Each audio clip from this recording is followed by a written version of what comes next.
Perkenalkan, nama saya Akbar, saya dari PT Digital Media Telematika, Lamongan, Bu. Saya kemarin juga sebenarnya agak nervous juga, Bu. Dikirain mampir ke tempat saya kan di Lamongan gitu. Mungkin karena terlalu sore jadi nggak sampai mampir, alhamdulillah.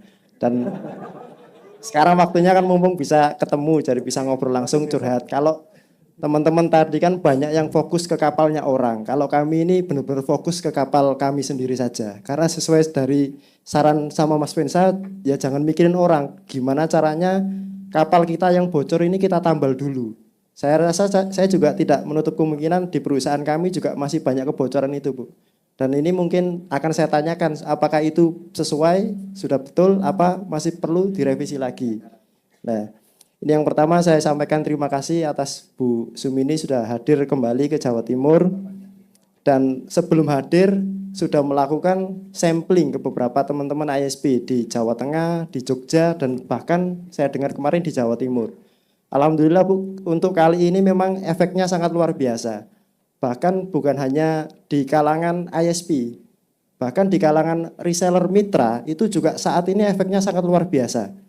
Nah, kalau kami di perusahaan kami mengambil ini adalah sebagai langkah positif, teman-teman. Sebagai ambil sesuatu itu jangan diambil dari negatifnya aja.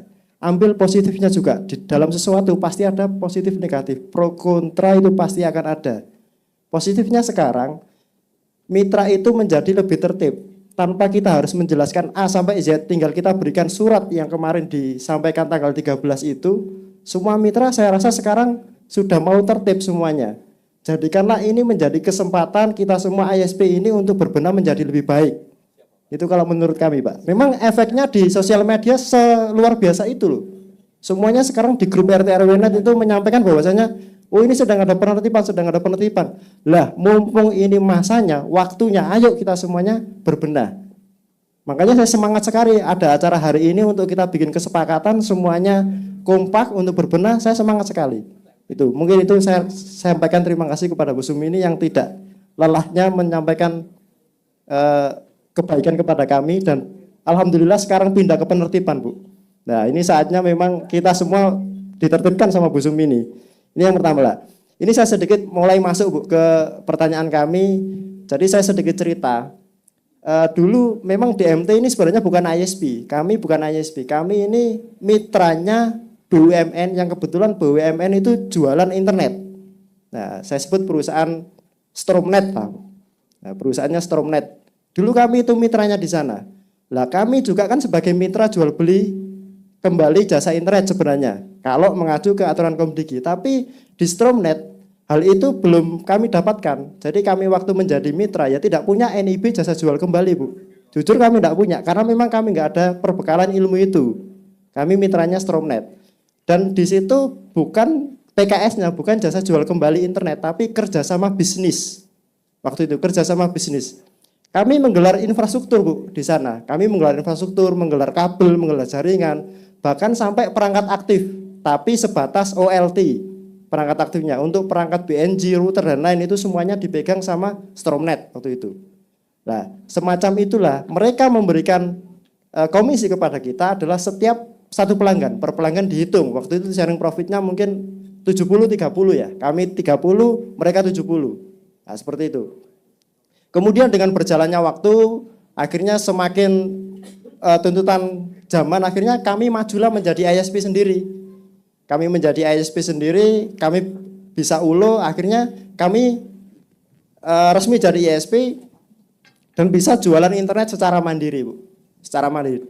Nah, namun sayangnya standar yang diberikan oleh perusahaan BUMN waktu itu kepada kami, itulah yang kami duplikasikan kepada teman-teman vendor kami. Jadi kami nyebut mitra itu bukan mitra, tapi nyebutnya adalah vendor. Karena mereka kerjaannya ya kayak nyambung kabel gitu kan, melakukan promosi, melakukan marketing gitu kan. Dan ini ada beberapa memang yang mitra itu melakukan penggeraran jaringan.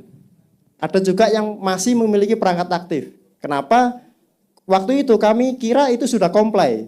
Saya ingat betul waktu itu di presentasinya Bu Sumini pas waktu masih di tim Monef tahun 2024 di Surabaya, itu menyampaikan ada bahwasanya PTX dan PTY. Itu kan sudah ada simulasi yang sangat jelas.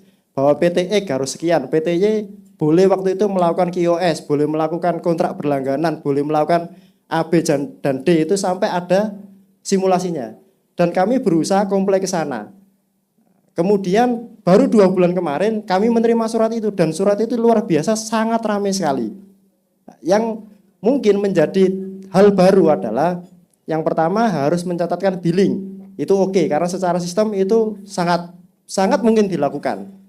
Yang kedua adalah terkait infrastruktur, bahwa mitra ini tidak diperbolehkan mempunyai infrastruktur aktif dan pasif. Nah, ini juga oke, menurut kami sangat oke, karena sebagian besar mitra sudah tidak memiliki infrastruktur aktif, tetapi masih ada OLT di di lokasi vendor tadi, Bu. Kami nyebutnya itu vendor, bukan mitra ya, vendor. Nah, masih ada perangkat di tempat-tempat vendor itu. Ini yang saya tanyakan, apakah boleh seperti itu? Karena selama ini kami juga nggak punya PKS jasa jual kembali kepada mitra. Kami adanya kerjasama bisnis, misalnya vendor A ini mengerjakan, kami punya metrik memang, Bu, punya metrik. Jadi vendor ini mengerjakan apa saja, nanti bagi hasilnya sesuai yang beliau kerjakan. Tapi kami juga tidak pernah melaporkan ke Komdigi bahwasanya kita ini punya mitra jasa jual kembali, karena kami anggap itu adalah sebagai vendor. Mungkin contohnya kayak Telkom itu ya. Telkom itu kan mereka punya vendor misalnya untuk perbaikan, Telkom Akses atau apa, itu kan mungkin juga nggak dilaporkan sebagai mitra jasa jual kembali, tapi dilaporkan sebagai vendor. Nah, ini bagi kami ini masih abu-abu.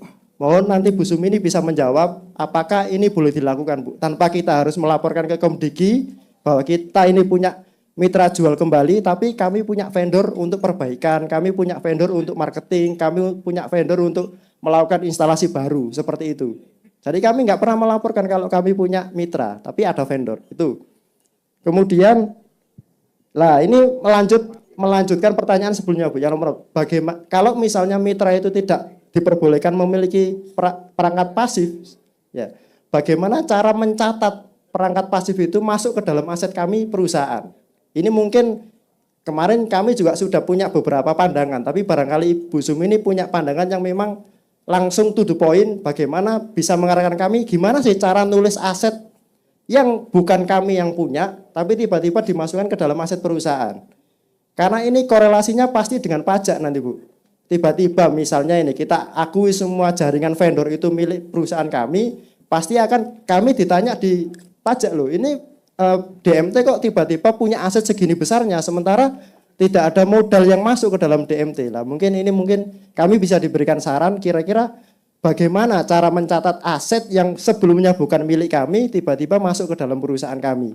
Jangan sampai nanti kira-kira kami bisa lolos dari Komdigi tapi tidak lolos dari pajak. Mungkin kan begitu. Ini mungkin kami minta pandangan Bu Sumi ini bagaimana. Dan ini pertanyaan yang terakhir mungkin kalau boleh saya curhat, memang teman-teman ini sebenarnya beban menjadi ISP ini ya bisa dikatakan kalau di Indonesia ini agak berat gitu kan ya. Karena kami dari segi perpajakan ada pajak itu yang berlapis-lapis gitu kan. Ada A, B, C, dan D dari perpajakan. Kemudian kami juga masih harus beli belanja bandwidth itu kenap.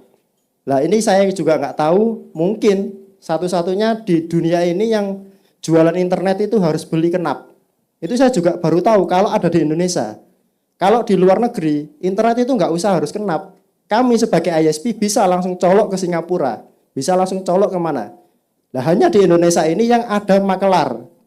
Ya, NAP itu kan makelar bandwidth. Kita harus beli ke makelar dulu, terus baru kita jual. Ya, mana bisa kita dapat harga murah kalau melalui makelar kan gitu. Itu yang dari pajak, dari NAP, kemudian juga saat ini yang lagi rame itu retribusi daerah, Bu. Jadi kami gelar kabel di semua kota saat ini itu dimintai untuk retribusi daerah. Retribusi daerah itu kabar buruknya adalah harganya tidak standar. Dari kabupaten A, B, dan seterusnya ini harganya tidak standar. Nah, ini permintaan kami sebagai para pelaku usaha. Mungkin antar kementerian ini bisa saling bersinergi. Bagaimana caranya tidak ada ego sektoral. Komdigi pengennya seperti ini, nanti dari PI pengennya seperti ini. Akhirnya yang diberatkan siapa? Ya kami sebagai pelaku usaha ini keberatan. Mungkin sekarang kita dituntut untuk melaporkan 100% pelanggan kita oke. Tapi nanti masih banyak seperti itu beban-beban yang harus diatasi oleh ISP. Barangkali mungkin itu. Mohon masukan dan arahannya Bu Sumini. Terima kasih atas waktu yang diberikan. Wassalamualaikum warahmatullahi wabarakatuh. Ada 4 pertanyaan. Yang pertama mungkin dari kerancuan istilah Bu ya. Apakah mitra itu sama dengan vendor atau mungkin ada yang mengistilahkan partner mungkin atau seperti apa dan itu memiliki perangkat aktif. Itu yang pertama Ibu. Jadi mungkin apa sih barrier batasan antara vendor, mitra atau mungkin justru owner Bu, salah satu direksi mungkin yang menjadi apa ya membuka usaha sendiri di luar perusahaannya, statusnya seperti apa. Jadi mungkin bisa dijelaskan nanti sama Mas Imam juga. Yang kedua, bagaimana caranya menghitung dan tax planning istilahnya. Asetnya mitra itu kalau dimasukkan ke perusahaan kita terkait dengan perpajakan Bu. Jadi mohon syaratnya sebagai orang administrasi keuangan. Yang ketiga retribusi daerah ini yang belum seragam itu tentu PR kita semua Bu. Jadi kami juga banyak beraudiensi dengan berbagai macam kabupaten kota atas ketidakseragaman. Kadang gini, Kabupaten A itu studi bandingnya ke daerah yang tingkat retribusinya sangat tinggi. Kabupaten B studi bandingnya ke tetangganya, itu sudah beda harganya. Jadi mungkin ada solusi Bu dari Komdiki untuk membantu teman-teman semua. Yang terakhir dari Pak Akbar, kenapa sih ISP itu harus berlangganan ke NAP Bu? Kenapa tidak boleh langsung ambil ke Singapura? Mungkin seperti itu. Monggo. Iya, terima kasih Pak. Jadi kalau tadi yang pertama mungkin penertiban ini mungkin lumayan impactnya lumayan menggaung lah gitu. Kalau kata dirijen saya, Pak Edwin, kalau kamu kerja kemudian kamu mendapatkan perlawanan yang luar biasa di depan, artinya kamu berhasil. Kalau kita marketing, kemudian kita publish di media dan itu rame menjadi viral, artinya usaha kita tuh berhasil. Alhamdulillah usaha saya berhasil, usaha saya dan tim berhasil untuk bisa mengingatkan kepada Bapak Ibu sekalian dan saatnya penertiban ini bagaimana kita akan menjalankan atau menyehatkan industri ini secara bersama-sama. Jadi kalau hasilnya saya sosialisasi adem-adem aja ya saya nggak yakin bahwa dulu nggak pernah saya viral di grup gitu. Kalau saya sosialisasi biasa aja lah gitu, hanya omong-omong aja Komdigi bisanya apa sih gitu. Nah itu, nah mungkin kalau saat ini sudah rame dan mungkin kalau di searching saya juga ada monitoring untuk publikasi. Jadi monitoring publikasi untuk penertiban ini juga ada. Nama Sumini itu sering disebut gitu. Jadi itu memang dari KPM itu melakukan monitoring dari penertiban saat ini gitu. Jadi termasuk juga untuk yang registrasi biometrik itu juga ada monitoringnya. Nah ini lumayan gitu responnya dari masyarakat lumayan, yang mungkin juga yang responnya keras ya ada gitu ya. Apa sih gitu kan? Udah ibu-ibu udahlah ngulek-ngulek sambel aja di rumah sudah. Saya juga ngulek sambel kok. Saya juga punya catering gitu. Jadi saya pengen bahwa ini tuh ada impactnya memang Bapak Ibu menyadari bahwa apa yang kita lakukan itu enggak ada yang enggak benar gitu. Jadi kita harus bagaimana kita memperbaiki, kita bareng-bareng gitu. Kemudian tadi apakah bedanya antara vendor dengan jual kembali? Jadi kalau vendor artinya saatnya saya sebagai contoh Icon Plus gitu ya. Saya kan nggak mungkin yang perusahaan yang sudah besar banget saya akan gali kabel, saya akan nanam kabel. Nah itu saya biasanya punya mitra vendor yang untuk membangunkan jaringan. Setelah itu aset itu punya siapa? Ya punyanya si Icon Plus gitu ya. Jadi kalau vendor itu tugasnya ya kontrak sebagai vendor untuk menyediakan infrastrukturnya gitu. Iya Bu, terima kasih. Jadi memang layaknya vendor seperti itu. Cuman yang memang terjadi di kami itu pasifnya masih di kami karena secara aset waktu ngelar biayanya juga kami yang mengeluarkan waktu itu ya Bu ya. Waktu kami itu menjadi berarti mitra. Dibohongin Memang itu jadi betul. Jadi iya. Mohon maaf. Jadi memang secara aset itu milik perusahaan kami Bu. Walaupun kami waktu itu belum menjadi penyedia internet ya. Waktu itu mungkin tahun 2019, Nah terhadap aset itu apakah 2020. Contoh kabel, Betul. berarti kan vendornya kabel. Betul. Itu digunakan Icon Plus bulanan Atau selama umur kabel itu? Saat ini selama masih ada pelanggannya itu kami masih dibayar oleh Icon Plus karena kan billingnya ada di mereka. Selama pelanggan itu masih bayar ke Icon Plus gitu kan, itu kami masih dibayar. Nah, artinya itu tadi kan yang saya sampaikan IRU. Jadi IRU adalah sewa kabel seumur kabel itu. Selama kabel itu digunakan, ya berarti itu menjadi asetnya di sana yang itu bentuknya mungkin sewa IRU. Pasti itu nggak mungkin kayak pamannya kemitraan sekarang. Kan kemitraan sekarang kan nggak seperti itu. Wong mitranya bisa pindah kok dengan membawa infranya ke ISP lain. Sekarang dengan Icon apakah bisa pindah ke Telkom? Nggak bisa. Itu namanya IRU. Yang kita menyewa kabel itu seumur kabel itu. Untuk apa? Untuk kesinambungan layanan. Selama tadi pelanggannya masih hidup, ya artinya tidak akan diputus kontraknya. Nah kalau sekarang pamannya memang bapak seperti itu ya silakan. Tapi kan modem yang ada di pelanggan modemnya siapa? Yang sekarang Yang vendornya Icon contoh. milik kami, Bu. Enggak, modemnya yang di pelanggan. Iya, milik kami. Jadi Stromnet. Iya, Bandwidthnya dari mana? dari mereka.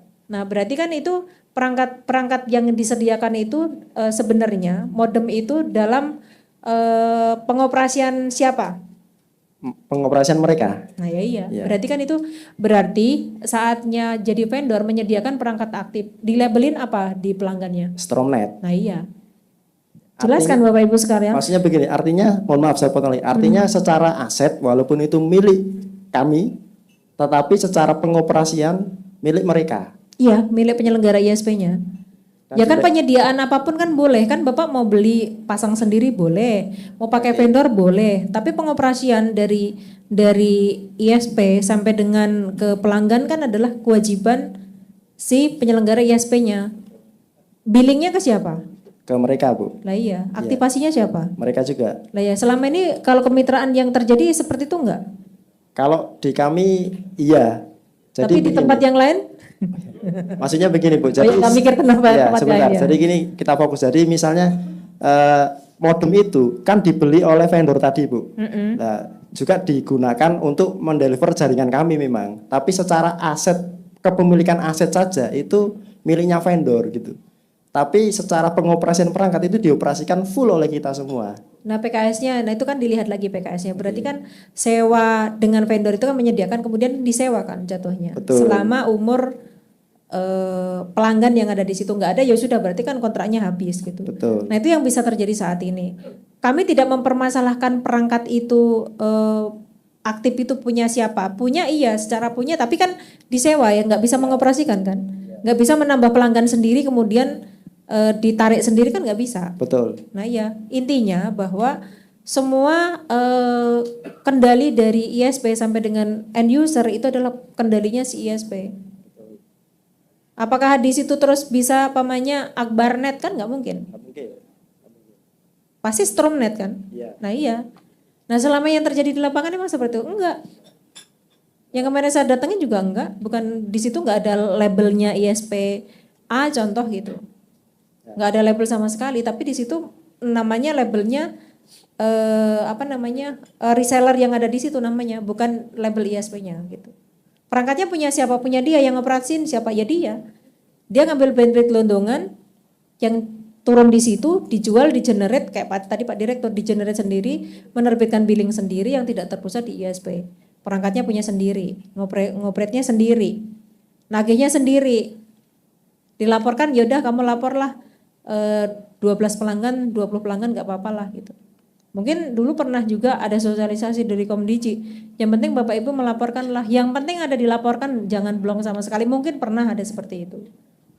Tapi aturannya kan sebenarnya nggak seperti itu gitu. Jadi kita ngajarin yang mungkin dulu ya istilahnya mungkin hilap gitu ya. Tapi kalau sesuai aturan bahwa seluruh pelanggan dan pendapatan wajib dicatatkan, dilaporkan kepada penyelenggara ISP-nya. Perangkat tadi yang disampaikan Mas Akbar, dulu kan boleh branding. Apakah dengan branding terus teman-teman menjalankan? Enggak, kok boro-boro branding, enggak ada namanya. Kenapa enggak pasang pelang Mas? Ya nanti kalau itu didatengin Bu dari LSM, didatengin dari APH, didatengin dari ini. Enggak dijalanin kan? Ya sudah, sosialisasi yang dulu tutup buku. Karena apa? Reseller hanya dapat melakukan branding. Kalau kita nggak jalankan branding, boleh nggak? Boleh. Reseller, boleh nggak kita membuka reseller? Boleh. Nggak membuka reseller, boleh nggak? Boleh. Jadi kalaupun umpamanya tadi bahwa reseller tidak kita jalankan, ya nggak apa-apa gitu. Broadband nggak menjalankan reseller, tapi pola kerjasama tadi. Kayak contohnya agen My Republic, kemudian nanti agen Icon Plus, contoh gitu ya. Agen Stromnet, yang nanti kerjasamanya ya tadi. IRU itu adalah kerjasama bagaimana kita menyewa perangkat dari perangkat pasif ya, seharusnya perangkat pasif. Perangkat pasif itu boleh diariukan yaitu kabel, yang dimana harus seumur hidup kabelnya gitu. Tapi ke perangkat aktif itu tadi, kalau perangkat aktif mungkin dia tempatnya Mas Akbar menyediakan, tapi kan itu di brandingnya itu dibayar bahwa itu pengadaan dari si penyelenggara ISP-nya, dan itu juga perangkat aktif itu dalam kendali penyelenggara ISP-nya gitu. Jadi menyediakan nggak apa-apa kalau menyediakan untuk penyelenggara ISP-nya, tapi dia tidak punya kendali atas perangkat aktif yang ada di situ. Seperti itu yang satu. Berikutnya, Kenapa ISP harus berlangganan kenap? ya, kenapa ISP harus berlangganan kenap?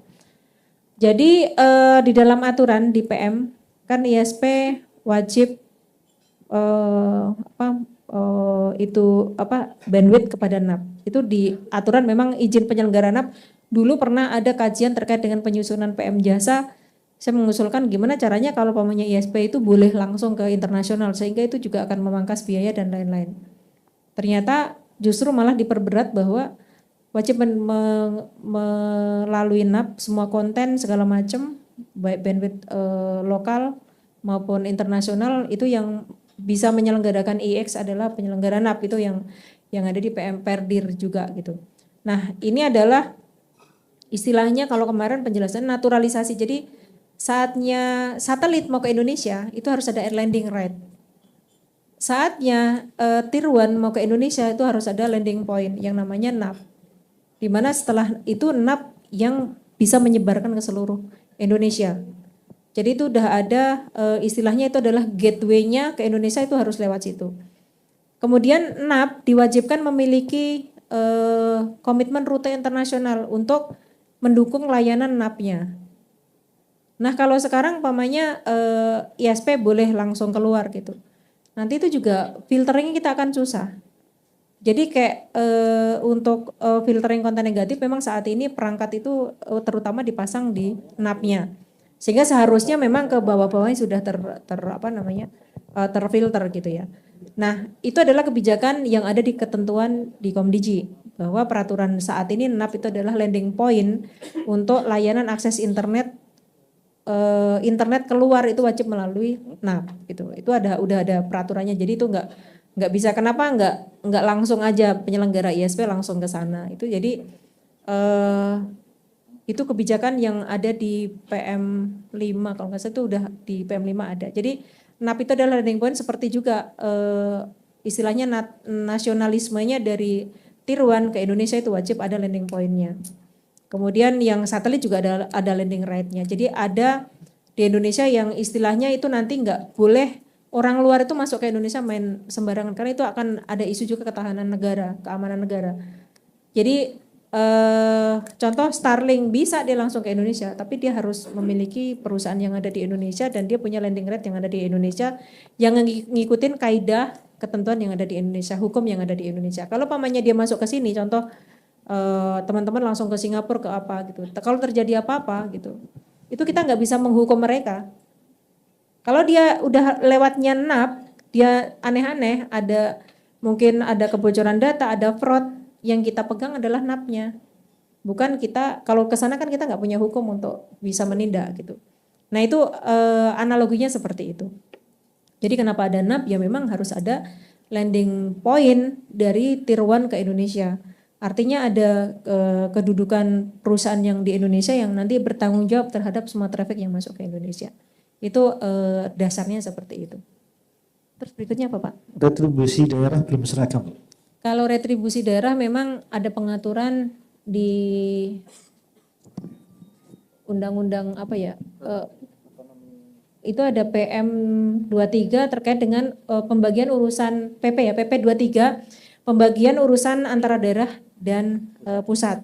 Jadi kalau contoh perizinan telekomunikasi, contoh perizinan telekomunikasi nasional ada di Komdigi. Tapi bagaimana infrastruktur penggalaran kabel di daerah, IKR, kemudian penggalaran tiang, menara, kabel itu adalah kewenangan dari masing-masing daerah. Nah itu contoh untuk menggelar kabel jaringan itu harus ada izin di daerah masing-masing. Nah kalau kita nggak bisa menyeragamkan, itu harus seragam dong seperti apa. Nah ini sebenarnya dari beberapa waktu lalu kita sampaikan bahwa tugasnya APJI daerah adalah untuk memfasilitasi bagaimana dengan Pemda ini untuk bersinergi untuk pembahasan saatnya Perda itu ikut kontribusi untuk memberikan masukan. Jadi kalau ini kita nggak bisa menyeragamkan antara beberapa daerah ini untuk sama, itu nggak bisa karena memang kewenangan udah dibagi antara daerah dan pusat gitu. Jadi untuk penggelaran kabel segala macam itu harus memiliki izin daerah untuk terkait dengan KLH-nya, kemudian dengan PUPR-nya, kemudian dengan Pemda setempat gitu. Itu urusan dari masing-masing daerah gitu. Itu seperti itu. Ada lagi, Pak? Mas, izin tadi ada yang kelewat terkait PKS.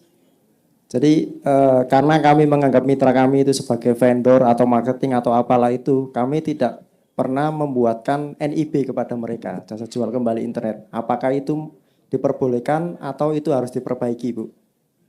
Kalau tadi bentuknya vendor tadi ya, kemudian dia juga tidak melakukan istilahnya tadi kan pelanggan juga pelanggannya ISP itu juga nggak perlu KBLI reseller gitu, karena memang ke depan memang reseller ini setelah kita petakan gitu ya, kita kembali bahwa mitra itu tidak boleh memiliki infrastruktur, tidak boleh gelar jaringan, tidak boleh memiliki infrastruktur aktif maupun pasif. Kemudian semua pendapatan dari ketentuan jual kembali itu semua wajib disetor dan dibukukan di penyelenggara ISP. Artinya aktivasi pelanggan billing system adalah di ISP, ya dia istilahnya hanya sebagai point of sale gitu. Jadi itu hanya bukan yang dia mengenerate gitu, karena mungkin peraturan reseller yang diusulkan dulu APJI kepada pemerintah ini mungkin masih belum tuntas seperti apa sih gitu. Sekarang kalau tadi kembali ke logika, kalau semua perangkat aktif dan pasif miliknya ISP ataupun Jartaplok gitu, terus kemudian mitra semua pendapatan dicatatkan di sini, gimana dia mau mengaktifkan pelanggan gitu kan, nggak ada. Kemarin di Perdir 1 tahun 2023 yang saya membaca juga akhirnya saya bingung sendiri gitu, karena boleh berkontrak berlangganan, boleh menarik billing dan lain-lain. Itu bertentangan gitu. Artinya kalau kontrak berlangganan berarti kan dia aktivasi. Kok dia bisa mitra bisa berkontrak berlangganan, ini yang akhirnya itu saya skip gitu ya. Dari Perdirjen ini memang kita usulkan untuk adanya revisi. Tapi kembali lagi bahwa kita kalau Perdirnya ini abu-abu dan ini menjadi bingung, kita kembali ke PM. Jadi kita sekarang dasar Perdir itu kita nggak bahas karena memang itu bertentangan setelah kita melakukan kajian. Dan artinya saatnya Perdir itu nanti membingungkan kita atau menjadi sumir, artinya ya kita kembali ke PM aja, kita kembalikan ke PM. PM nanti sumir, kita kembali ke PP. PP sumir ya kembali ke undang-undang gitu. Jadi kita mungkin secara hukum seperti itu ya Mas ya. Jadi untuk kepastian hukum kita nggak boleh abu-abu, iya atau tidak gitu. Jadi kalau pamannya memang Perdirnya ternyata kita baca dengan PM ini bertentangan, ya kita kembali ke PM gitu. Seperti itu Mas.